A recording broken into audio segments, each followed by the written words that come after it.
কেন আসছো তুমি এখানে?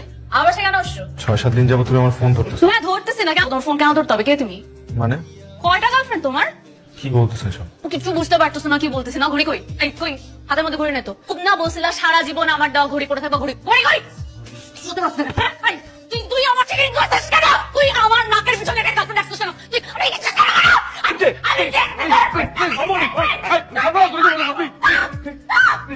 আচ্ছা তোরে যে আমি একটা ঘড়ি দিছিলাম ওই ঘড়িটা কই? আরে ওই ঘড়িটা তো বিক্রি করছি, বিক্রি করে এই বাসা নিছি আর নতুন একটা দোকান দিছি। কার কাছে বিক্রি করছিস? ভাই আপনি যে ঘড়িটা পরে আছেন এই ঘড়িটা আসলে আমার ছিল। আমি একটা পরিস্থিতিতে পরে ঘড়িটা বিক্রি করে দিয়েছিলাম। ভাইয়া ঘড়িটা আমি ফেরত চাই। এই ঘড়িটা আমি 3.5 লাখ টাকা দিয়ে কিনেছি। আপনি আমাকে 4 লাখ টাকা দিন, আমি আপনাকে ঘড়িটা দিয়ে দেবো। 4 লাখ টাকা ভাইয়া আমি আচ্ছা